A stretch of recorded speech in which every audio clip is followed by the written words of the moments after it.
habíamos empezado con el módulo 1, luego hicimos el módulo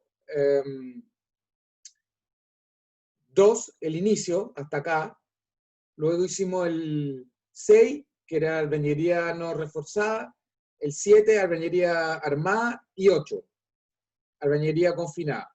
¿Por qué hicimos eso? Para adelantar un poco y les sea más fácil hacer la tarea. Ahora vamos a seguir con los módulos 2 a 5, que tratan más de la albañilería como material y algunas buenas prácticas de diseño, de manera de completar el curso, ¿ya? Entonces, esto lo habíamos visto y nos quedamos en esta parte, la configuración y estructuración. Entonces, para un buen diseño, ustedes primero tienen que distribuir y dimensionar los elementos, ¿cierto? Después tienen que distribuir y considerar la densidad, y luego la ubicación y tamaño de las aberturas. También, ahora, muchas veces esto de acá no lo hace el ingeniero apoya, en todo caso, al arquitecto, ¿cierto? Ustedes, dentro de lo posible, tratan de ajustarse a lo que indique el arquitecto, pero cuando alguno de estas aristas, estas dimensiones, estas aristas, ¿no? Para no confundir con esto, no les funcione a ustedes estructuralmente, bueno, ustedes tienen que entrar a conversar con el arquitecto. Entonces, primero que nada, la forma en planta.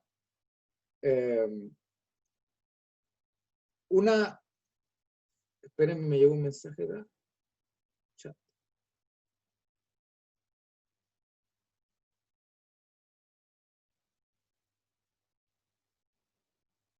Ya, después vamos a conversar de eso, ¿ya? Como habíamos dicho, o el viernes. Vamos a conversar el viernes de la nota, ¿ya? Ya, siguiendo con la clase. Ustedes siempre van a preferir formas simples en planta a formas irregulares que les puedan causar torsión en planta, ¿cierto? Cuando ustedes se encuentran con esto, es preferible reducir esta forma más compleja a forma más simple usando dilatación. ¿Qué significa dilatar? Es construir dos estructuras que estructuralmente sean independientes y que ustedes las separan en un cierto delta, el cual les indica la norma. ¿Qué norma? La NSH 433. Esto, por ejemplo, hoy en día ya con los materiales y con las capacidades computacionales que tenemos para hacer un buen diseño, por ejemplo, cuando ustedes construyen un hormigón no es tan necesario. Ustedes ya hoy en día construyen este tipo de formas sin problema. Pero en el caso de la albañilería sigue siendo sano, a mi gusto, reducir el diseño a formas más simples. Y no crear grandes torsiones.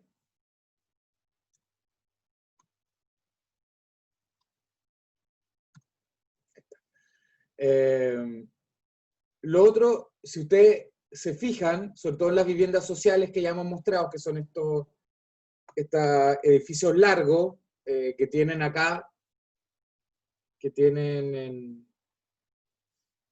están subcomparticionados. Entonces ustedes tienen la unidad 1, la 2, la 3, el típico.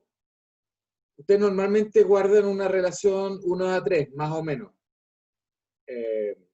Cuando ustedes ven edificios muy largos de albañilería, es muy probable que entre medio esconda una junta de dilatación.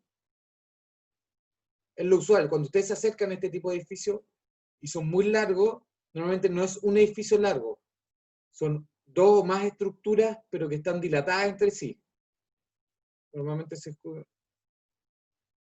así lo indican muchas veces en los planos, JD, junta de dilatación. Entonces, para que resguarden eso también.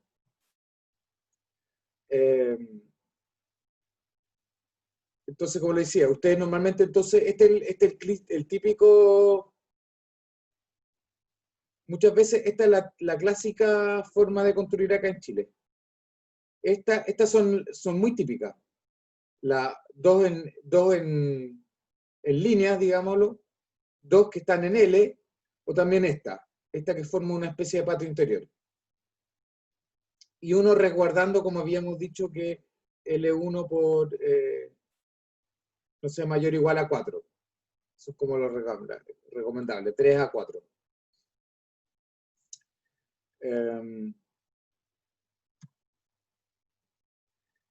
También, cuando ustedes tengan, el de ustedes tiene un poco estos recovecos, ¿cierto? ¿Se fijan?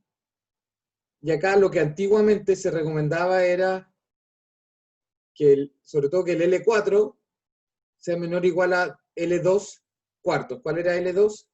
Este ancho de acá. L2, ¿cierto? Entonces, que esto no sea más que un cuarto. ¿Cuánto es en vuestro diseño? Yo diría que es como la mitad, ¿o no? Más o menos. Es más de un cuarto en todo caso. Bueno, si es más nomás, pero bueno, esta es la recomendación. ¿En qué redunda hoy en día si es que no se cumple esto? Que habrán algunos muros interiores probablemente que tomen más carga. Ahora, como lo estamos diseñando y estamos usando modelos computacionales, eso lo podemos determinar de forma bastante exacta. Luego, el uso de juntas de construcción en plantas alargadas reduce los riesgos de agrietamiento derivados de cambios volumétricos debido a retracción. Tengo que reducir la cámara. A retracción, juntas de control o temperatura, juntas de expansión y la concentración de detenciones. ¿Qué pasa? Que la albañilería tiende a generar más grietas o fisuras, al menos, de retracción que el hormigón. Entonces, por eso también es bueno mantener las dimensiones restringidas, digámoslo así. De manera que no se formen esas grietas, esas fisuras de retracción. Y no solo, obviamente, no solo es a nivel de muros, albañilería, sino que también a nivel de losa. ¿Por qué? Porque muchas veces, esto es esquemático, acá ustedes le están dibujando un muro intermedio, ¿cierto? Pero hay veces que esos muros intermedios no existen, son plantas bastante grandes que solo se sostienen en el perímetro. Entonces ahí también el hormigón de la losa podría sufrir de retracción. Por ejemplo, acá la recomendación es cuando es L mayor a 25, convendría insertar una junta de dilatación. Sin embargo, en otros proyectos, por ejemplo, en trincheras para metro, en el que yo he participado, nuestra consideración era cada 15 metros. De cualquier elemento de hormigón, había que insertar una junta de dilatación al menos cada 15 metros. 25 es como yo creo que un máximo que uno debería considerar. Ahora, obviamente la distribución en planta es importante, pero también la distribución en elevación es importante. Entonces, los edificios se diferencian en elevación por su forma y por la dimensión y la continuidad de sus elementos y muros. Si se fijan acá,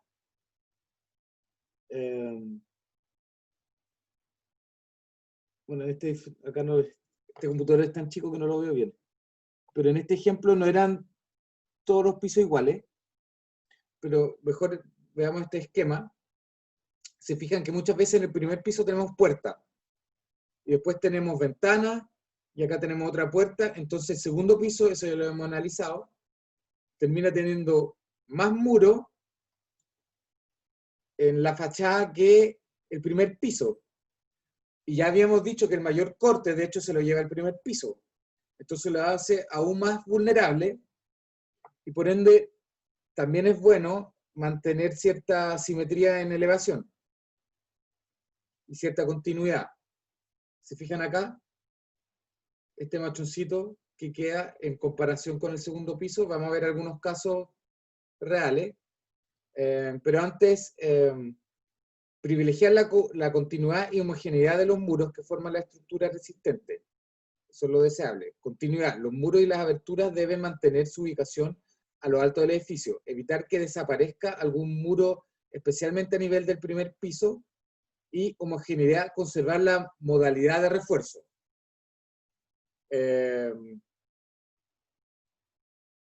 Por ejemplo, esta estructura tiene más muros acá abajo, por lo tanto, sería, yo creo que lo deseable. Vamos a ver, todavía no ven. Vamos a ver más adelante los casos los que hemos hablado. Bueno, la altura máxima que se propone son 3 metros. Es poco usual que en la mayoría uno construya incluso más allá de los 2,5, sobre todo si es que son viviendas. Y no es que tengan que evitar el uso de los tímpanos, pero si usan tímpanos, los tímpanos son estos elementos. En inglés se llaman gables, yo lo conozco como gable. Estos elementos de acá son particularmente muy vulnerables. Han demostrado ser muy frágiles y muchos decesos durante eventos sísmicos se han debido a este tipo de elementos. Entonces, como ya les había mencionado anteriormente, las clases anteriores, este es el tipo de elemento que yo sí o sí reforzaría adicionalmente. Con barra, con algún elemento de hormigón acá, etc. Acá con la cadena. Con la cadena. No puedo dibujar. Ahí. Con la cadena. De manera que este elemento sea muy, muy estable y resiliente. Ahora, ¿qué pasa cuando tenemos elevaciones discontinuas? Este es un caso real. Es lo que yo les comentaba.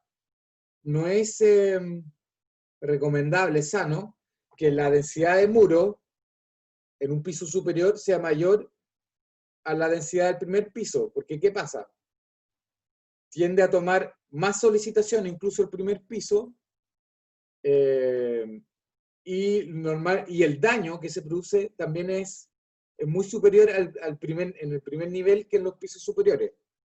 Y ahí es donde también puede entrar a ser más vulnerable la estructura en su globalidad. Si se fijan acá, bueno, este es un ejemplo real, donde debido a esta discontinuidad en elevación, se generan grandes daños en el primer nivel. Acá lo tienen. ¿Se fijan? Esta era la zona. ¿Cuál fue el problema acá? Obviamente ustedes tienen que tener una puerta en el primer nivel, eso es más o menos evidente, pero esta ventana complica las cosas. ¿Se fijan? Porque deja este machón muy chico, de manera que prácticamente este es todo el muro que tiene la fachada para resistir todo el corte. Todo el corte de esta fachada, toda la masa, tiene que poder resistirla este muro a corte en el primer piso.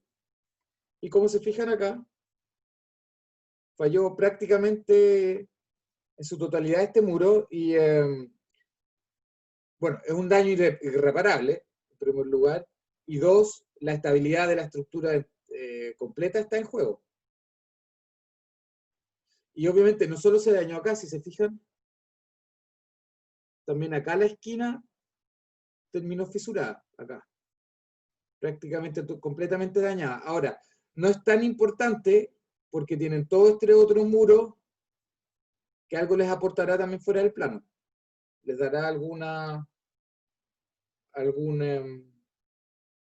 apoyo.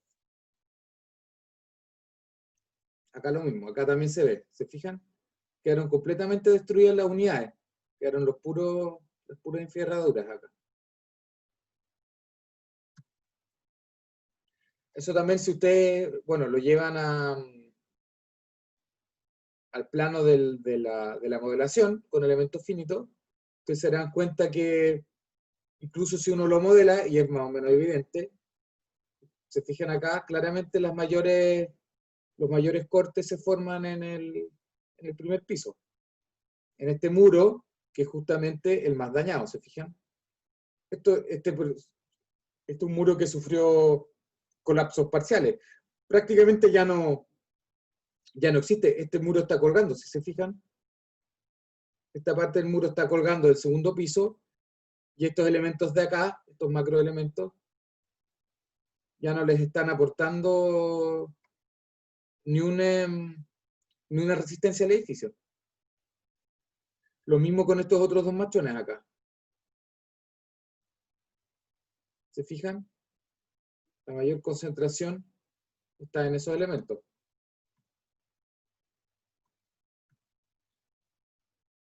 Ahí.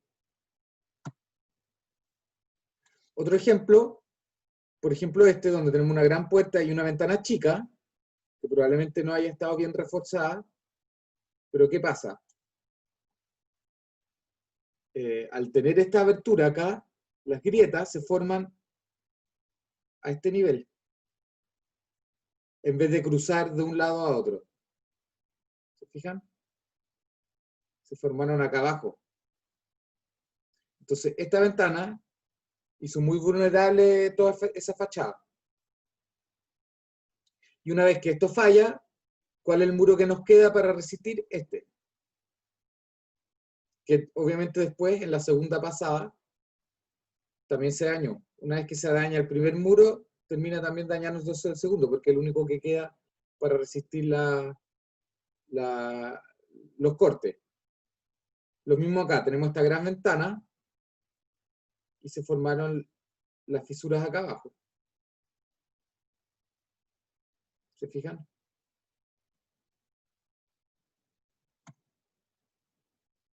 Ahora, también importante es que la densidad de muro esté más o menos bien distribuida en planta.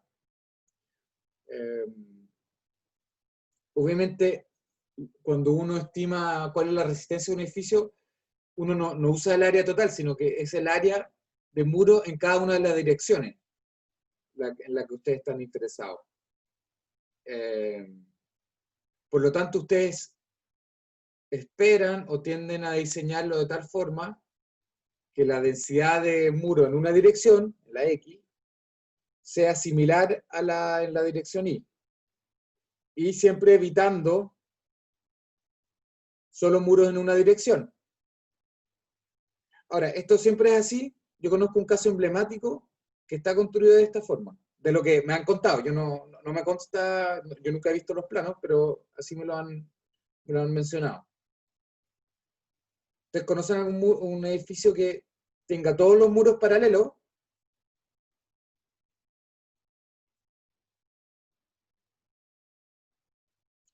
A mí me han comentado que el Congreso Nacional está estructurado de esta forma,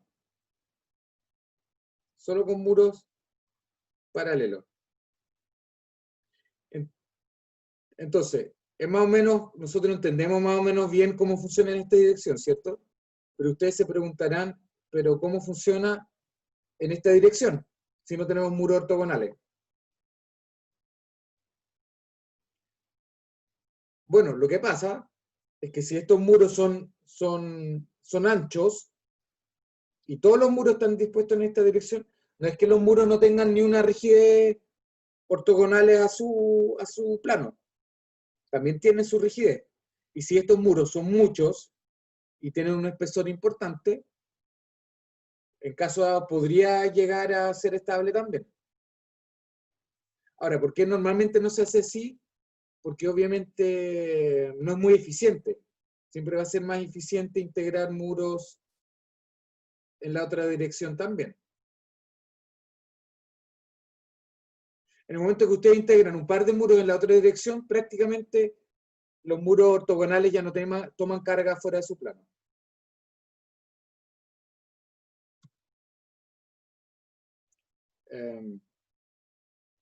Lo otro, bueno, esto va en la misma dirección, siempre tener preponderancia en ambas direcciones. ¿Cuál es el problema, por ejemplo, en este caso? Tenemos muchos muros en esta dirección, pero pocos muros en esta dirección, en la dirección débil. Lo mismo acá, por ejemplo.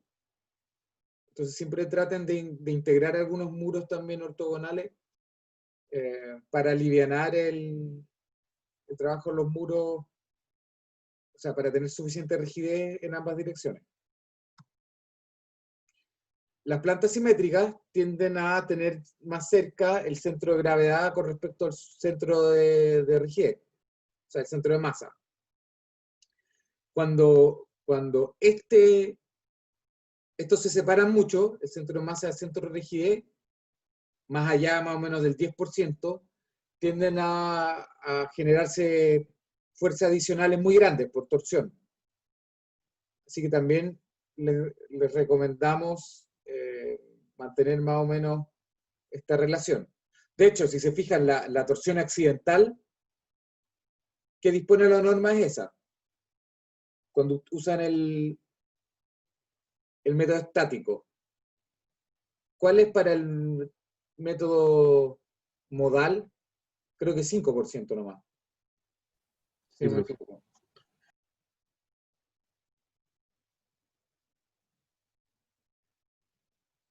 ¿Cierto? Sí, es 0,05. Es 0,5. ¿Por qué? Porque el método modal, como toma en cuenta todos los modos, muchos modos, hasta el 90% de la masa, los modos que sumen 90% de la masa, en general integra en el cálculo de alguna forma o de mejor forma las asimetrías del edificio. Cuando en el método estático esto más bien no es así. Ahora los software les permiten un poco manejar mejor forma de eso. Esto más bien obedece a que antes, como se hacía a mano, uno más o menos calculaba dónde quedaba el centro de rigidez y de ahí le aplicaba esta excentricidad. Pero ese método no captura de igual forma o con la exactitud que lo hace el método modal. Por eso es que para el método estático es 10, para el modal es 5. Ya, y lo último, y siempre, y esto es muy importante en la artillería, ustedes tienen que disponer que los muros tengan conexión entre ellos. Hay veces que los que construyen llegan con un muro en esta dirección así, y el otro muro así, y no los conectan. Si ustedes construyen albañilería, la primera hilada tiene que ir así, pero la hilada siguiente, ustedes lo voy a dibujar con otro color, el próximo tiene que sobreponerse. ¿Se fijan o no? Van indentándolo.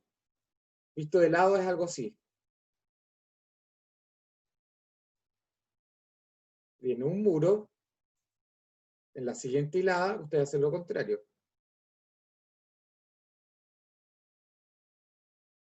Ponen este que va a lo largo, es este de acá, a lo largo, lo dibujé con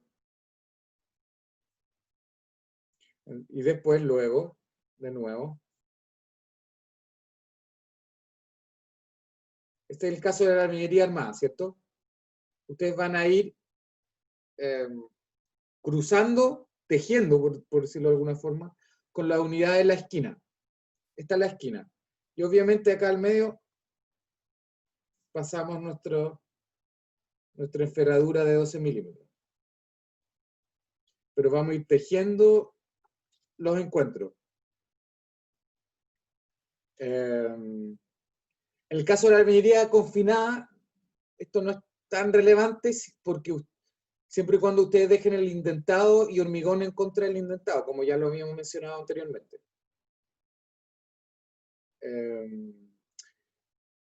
Como les decía, esto si bien esto es algo ya superado hace mucho tiempo en las construcciones más nuevas, sí, si a ustedes les toca verificar edificios antiguos,